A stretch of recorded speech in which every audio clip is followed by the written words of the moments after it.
all-American hash brown, 2 pure beef patties, lettuce, tomato. Singles going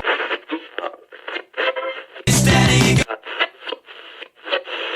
Having a good time, rolling along. Watch a collection till something's wrong. USA, USA. This is Singles Going Steady, the podcast dedicated to exploring the great singles with a particular eye to the punk, new wave, and DIY eras of the last century. I'm Adrienne Madoc. And I'm Steve McGowan. We are in a band called The Beef People. We released a single in 1986 on our own label, Zub Records, and we are record collectors and passionate especially about the expression of pop music perfection that is the single recording. Exploring the mystery of what makes for a great single is what propelled us to begin this podcast. And which podcast is this? What number are we up to? Today is Singles Going Steady 062. Two. Yes. 062. And our single today is a really good one. I Yes. guess they all are, right? Well, we think they're good. But this one is a particular favorite. Yes, we're going to talk about another Australian band. We had mentioned Midnight Oil in a previous podcast. And totally different band. Yes, they are called the Hoodoo Gurus, and their fans call them the Gurus. And the single is from 1984. It's called I Want You Back. This is such a great single. Yes, I mean, indeed. if you don't know it, it's going to be your favorite single. Yes. The band is from Australia. They came up in kind of the Perth and then in Sydney scenes. They have a sound we were discussing before. It's kind of pre-punk. Definitely, they take their notes out of Mm-hmm. sort of. It's not Beatlesque. It's influenced by surf, Right. and A little bit of rockabilly. Yes. and it's got a real, it soaks in Americanism. Right. It sort of stops before psychedelia, at least on this single, and I'm not really sure where they take their strongest notes. I was thinking about Easy Beats. Yes, and yes. it was certainly a good Australian predecessor there. They definitely, it's a pastiche of styles that's a little hard to put your finger on. So this came out in 1984. The album that it came out from was their first LP. It was called Stone Age Romeos. On the aforementioned, we talked about with Christmas in their podcast, the label Big Time. Big Time, yeah. They were on Big Time in Australia. This was picked up by A&M in the U.S. And they, most people had it on import, the people that were in the know. But the A&M record has a different cover. And that whole Stone Age Romeos record is great. But There's not a bad track. Let's quit talking and we'll actually listen to right. I Want You Back, and you can see how cool it really is. You can try to put your finger on the influences too. The Hoodoo Gurus, I Want You Back from 1984. Here we go.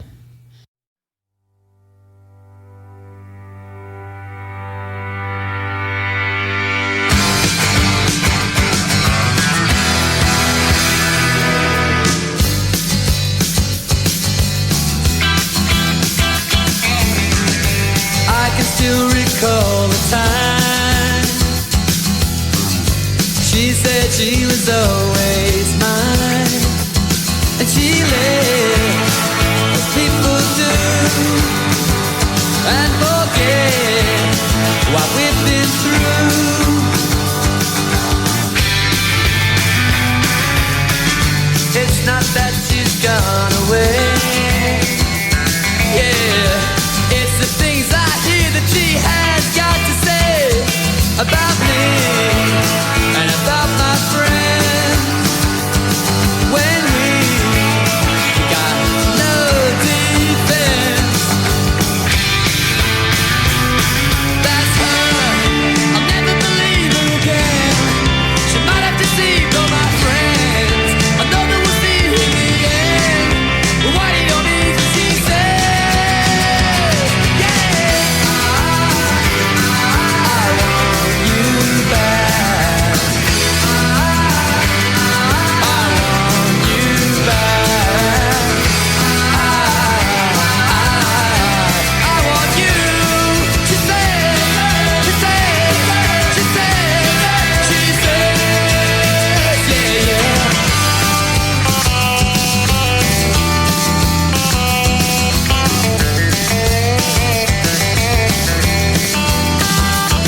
But what's worse, she thinks it's true. 'Cause that's just her. She always was a little bit confusing. She's not worth the time I had to lose. That's her. I'll never believe her again.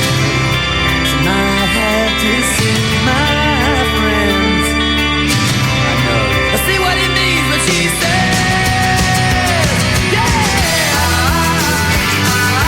want you back. I want you back. I want you. She says, she says, she says, she says, she says, she says, I want you back. She says, I want you and only you.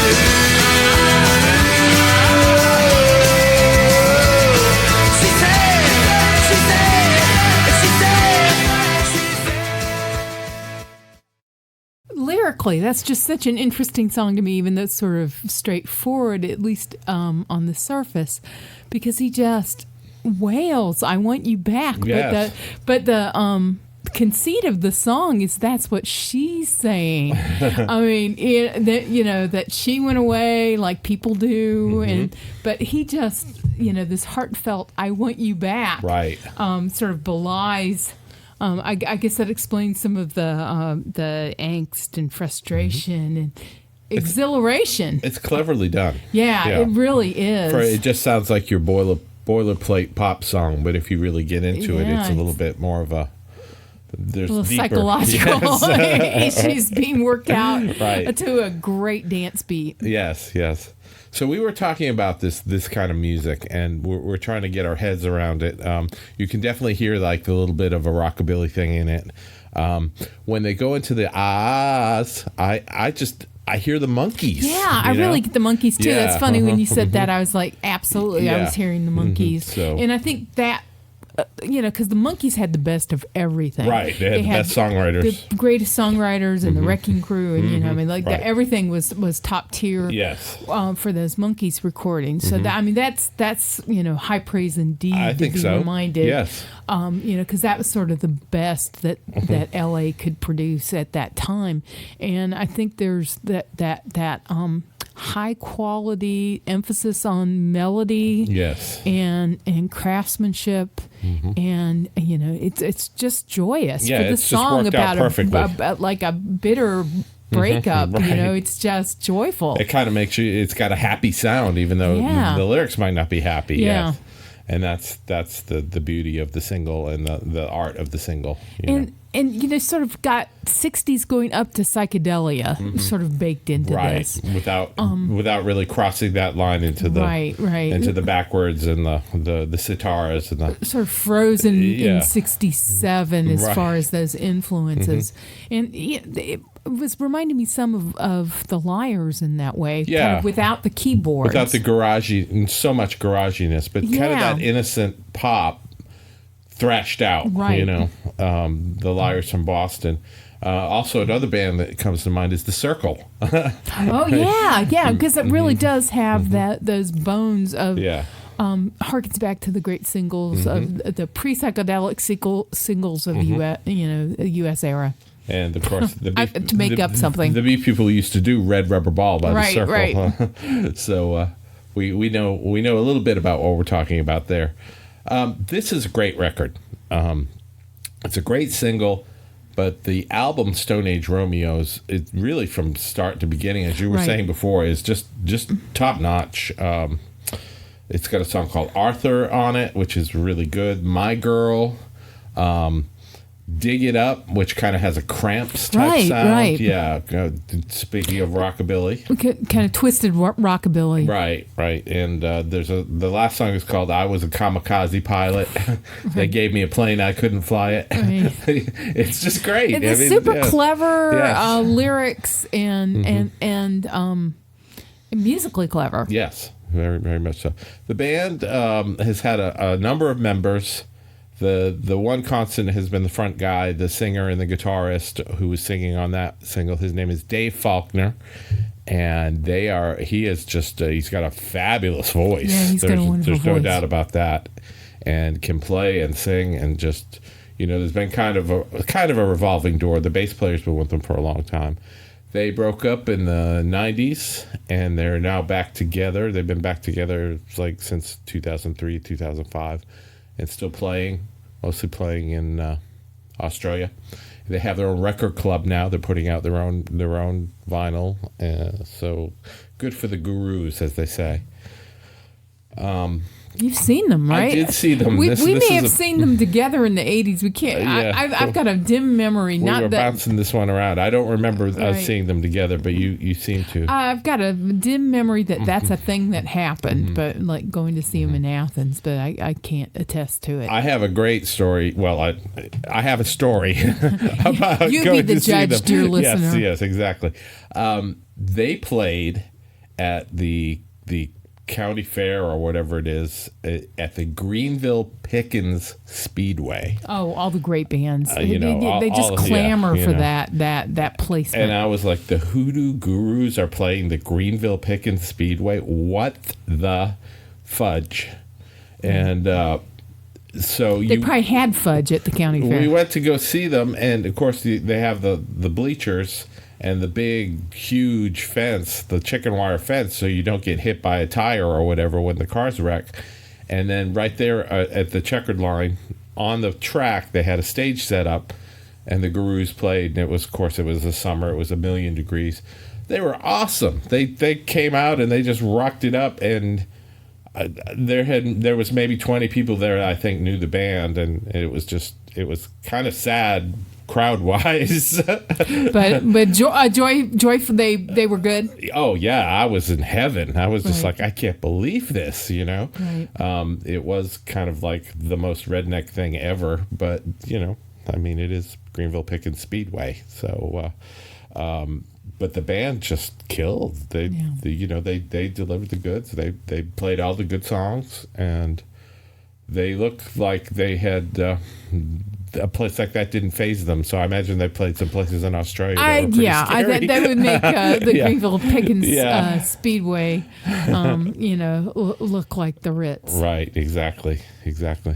So, we advise you to seek out again and check out the Hoodoo Gurus. They're a great band. They have a number of great records. And still playing and Yes. still in the business. They bought their own label, right? Yes, yeah. I think they bought the Big Time imprint to put out their own records. So good for them. Yeah, and I'm not sure. Did we make it clear that this is another group on Big Time as Yeah, just like on Christmas Big Time? was. Yeah. Okay. Mm-hmm. Right. So it's definitely great music. There's a lot to mine. The first record, the first 3 or 4 records are just really amazing. Great pop. And some stuff lyrically very quintessentially Australian. Right. There are some that really Yeah, the dinosaurs. it's of Australia for Yes. Australia, but it's also for everyone. Yes. I mean, it's like Australia and grown up watching Petticoat Junction and the Three Right, Stooges. right. Definitely, they have those kitsch TV references. Mars Needs Guitars and Stone Age Romeos, which I think was a reference to the Three Stooges. And all their stuff is like that, Yeah, not resentful of American pop culture influences. Yeah, embracing it, really. Now, who can you hear covering this song? Do you hear anybody? I think I would maybe the Monkees. Yeah, absolutely. The Monkees might like in the day, and of course by saying the Monkees, it's like monkeys that really played their instruments, Yeah. or the Or both. Or the Wrecking Crew with I'm thinking maybe LA's Finest Studio. Yes. Practitioners of the '60s, Right. maybe hearing their take on this. Yeah, I had mentioned we were watching. I was watching a video of them live in the '80s, and it reminded me a little bit of Paul Westerberg. Yeah. And I would like to have heard the Replacements do this. Oh, yeah. You know, the classic "Let It Be" Replacements. So if Yes. they weren't too drunk, they could definitely play it, Right. and they could do a really good job with it. I think that would be something. Yeah, that would work well. Do you have any recommendations?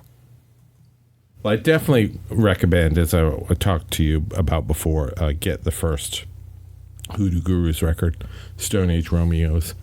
It's really a solid record all the way through. It's something I listened to quite a bit back in the day, and I need to listen to it some more again because it's kind of a classic record. It really is. The other thing, I don't know if you want to join with me on this. We've been going to Restaurant Week here in Durham. Right. And a lot of in Durham metropolitan right now. areas have that Restaurant Week Yes, program. And the one here has been really good. We've been to two places. Right. The first one was Well, I know we went to Watts Grocery, yes, and which we was went very, very into good. Perizod. Perizod, yes. Yeah, and what this is that restaurants opt in to Mm-hmm. offering prefix meals, lunch, or dinner. And Mm-hmm. I'm super thrifty. I don't know if I mentioned that. Thrifty is the polite word for I'm just plain old cheap. And they offer the 3 courses that you have some choice. Yes. And I know a lot of metropolitan areas do it. We do it. I think they do it in Greenville, South Carolina. two as well. different weeks in the year when it's slow restaurant time. Right. And it's a great way to reacquaint yourself with places you haven't been in a while, and finally try that place that's caught your eye. But I had a ravioli at Perizod with bolognese in it, and it was just totally off the charts. Right. So it's their chance to sort of shine and show you all their tricks and what they can do. Yeah. Did you have a recommendation otherwise? Well, I guess that kind of was my recommendation. Right. I kind of stole it, didn't I? I just and it kind of fits with Hoodoo Gurus and the places that we dined at is don't neglect your old favorites. I'm all for trying new things, but there's so many groups that are still together, still getting it done, doing interesting and new things. Right. Not just playing the hits. Right. So, we'll talk about Fishbone in a future podcast. But they keep trying to push the boundaries, keep trying to find new things to do. Not just an oldies group. Right. So, sort of the same thing for tried and true favorite restaurants. What are they doing that is new? Be true to your school. Be true to, don't neglect your favorites. Right. Good advice. So that's it for today. The Hoodoo Gurus, I Want You Back, a fantastic single. Single's going steady. 062. Yes, 062. And it's good to get some Australian perspective again. Right. And we will talk to you again very soon. We will. Happy eating. To learn more about the artists and recordings we just talked about, visit our website at zubrecords.com and click on the Singles Going Steady icon. You'll also find links to the persons, places, and things we recommend, and much more. You can find episodes of Singles Going Steady on our website or wherever you get your favorite podcasts. Singles Going Steady is brought to you by the power and majesty of Zub Records. Zub Records. Smart sounds for sharp people. I was crying in the middle of